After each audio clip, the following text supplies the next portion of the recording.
আম্বেদকরকে নিয়ে বেভাস মন্তব্য ইস্যুতে শাকে এক হাত নাকি প্রকাশের। কেন্দ্রীয় স্বরাষ্ট্রমন্ত্রী অমিত শাহের সংবিধানের সৃষ্টিকর্তা ডক্টর বাবা সাহেব আম্বেদকরকে নিয়ে বেভাস মন্তব্য ইস্যুতে এবার মুখ খুললেন আম্বেদকরের নাতি তথা বহুজন বিকাশ আঘাড়ির নেতা প্রকাশ আম্বেদকর। শাহ তুলনা করে তিনি দাবি করেন যে এটি গেরুয়া শিবিরের পুরনো মানসিকতা, এখানেই শেষ নয়। তিনি আরও জানালেন যে বিজেপি ও আরএসএস এভাবে বাবা সাহেব আম্বেদকরের বিরোধিতা করতে হবে। মঙ্গলবার 17 ডিসেম্বর সংসদে দাঁড়িয়ে বক্তৃতা চলাকালীন সংবিধানের রচয়িতা ডক্টর বাবা সাহেব আম্বেদকরকে নিয়ে বিস্ফোরক মন্তব্য করে বসেন কেন্দ্রীয় স্বরাষ্ট্রমন্ত্রী অমিত শাহ। তিনি বলেন, আম্বেদকর আম্বেদকর আম্বেদকর আম্বেদকর আম্বেদকর ফ্যাশন হয়ে গেছে। এটা একটা 7 জন্মের জন্য স্বর্গবাস হতো যদি এতবার ভগবানের নাম নিতেন। এমন মন্তব্যে ক্ষুব্ধ হয়ে কংগ্রেস সাংসদরা প্রতিবাদ ও বিক্ষোভ কর্মসূচিতে সামিল হন বাবা সাহেবের ছবি হাতে নিয়ে সংসদ চত্বরে। পাশাপাশি তার বিরুদ্ধে প্রিভিলেজ নোটিশ সংসদে পেশ করলেন তৃণমূলের রাজ্যসভার সাংসদ ডেরেক ওব্রায়েন। যদিও তার পাশে দাঁড়িয়েছেন প্রধানমন্ত্রী নরেন্দ্র মোদী, তবে তাতেও খুব একটা সুবিধা হয়নি। এবার কেন্দ্রীয় স্বরাষ্ট্রমন্ত্রীকে এই ইস্যুতে এক হাত নিলেন আম্বেদকর নাতি প্রকাশ। তিনি বলেন, বিজেপির এটা পুরনো মানসিকতা। ওদের জন্মের আগে আম্বেদকরের বিরোধিতা করেছিল জনসংঘ আর আরএসএস। এমনকি আরএসএস তখনও বিরোধিতা করেছিলেন যখন সংবিধান গৃহীত হয়। সুতরাং অমিত শাহের এই মন্তব্যে নতুন কিছু নয়। আসল সত্যি এটাই যে ওরা ওদের যাবতীয় পরিকল্পনা বাস্তবায়িত করতে পারছে না। তবে সেটা কংগ্রেসের জন্য নয়, বরং বাবা সাহেব আম্বেদকরের জন্য। এভাবেই করতে থাকবে ওরা আক্রমণ।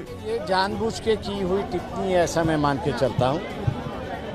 एक तरफ इनका एक नेशन एक इलेक्शन का जो रवैया है वो जिस दिन मंजूर होगा, मैं मान के चलता हूं कि 2026 में या 2025 के एंड में ये विधानसभा और लोकसभा का चुनाव लेना चाहते हैं, क्योंकि 2026 की जो डेडलाइन है पॉपुलेशन की और विधानसभा और लोकसभा की सीटों को न बढ़ाने की, उसका वो फ़ायदा उठाना चाह रहे हैं, ऐसा मैं मान के चलता हूँ।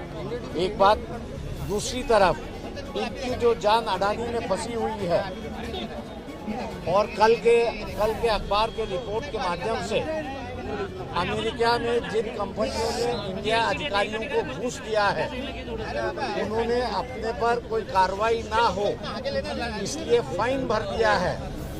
तो उनकी मांग होगी इस देश में।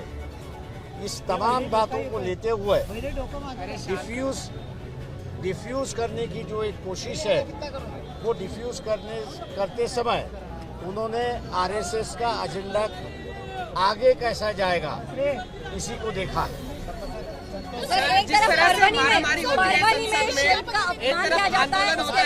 परभनी में संविधान शिल्प का अपमान होता है, दंगे फसाद होते हैं और उसके बाद अमित शाह भी संसद में इस तरह की टिप्पणी करते हैं। क्या इसके पीछे और क्या एजेंडा हो सकता है?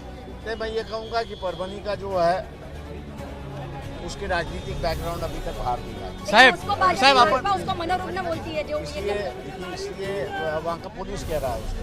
इसलिए मैं कहूँगा कि उसको कोई लिंक करने के लिए अभी मैं तैयार नहीं। आजच्या अधिवेशनामध्ये देवेंद्र फडणवीस यांनी एक महत्त्वाचं वक्तव्य केले की भारत जोडोमध्ये 180 संघटनांपैकी 40 संघटना या नक्षलवाद्यांशी जोडलेल्या होत्या। सगळ्यात नक्षलवादी संघटना आरएसएस आहे। त्यांच्याकडे AK-47 आहे, टॉमी गन आहे, हत्यारं आहेत। हे देवेंद्र फडणवीसनी विसरू नये।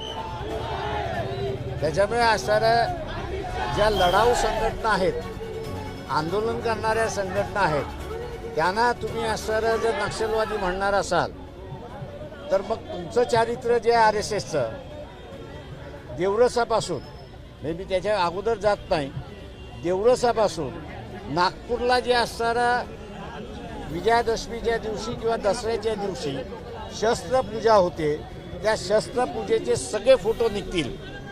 देवेंद्रनी लक्षात घ्यावं की टाळी एका हाताने वाजत नाही, त्यांच्या हातातली टाळी सुद्धा वाजू शकते अशी परिस्थिती आहे। देवेंद्र फडणवीस बोलते हैं कि भारत जोड़ो में 140 जो संगठन शामिल हुए थे उसमें से 40 से ज्यादा संगठन जो है नक्सलवादी। मैंने वही कहा कि उनकी पहली संगठन नक्सलवादी है। वो अपने आप को क्या समझते हैं? ना आरएसएस रजिस्टर्ड है, ना आरएसएस का बैंक अकाउंट है, ना आरएसएस किसी कानून को मानती है। यही सबसे बड़ी नक्सलवादी संगठन है आरएसएस। सर वंचित की अगली भूमिका क्या रहेगी और आपकी मांग क्या है? आंदोलन तो आपने नहीं, किया हमने और हमने भूमिका हमने अभी स्थगित किया है। देश भर के आंदोलन जो चल रहे हैं उसमें क्या नई बात आती है उसको देखते हुए हम अपना आंदोलन शुरुआत करें। Thank you thank you. Sir EVM क्या होता है? होती है सर सांसद सर दोनों दिवसानंतर EVM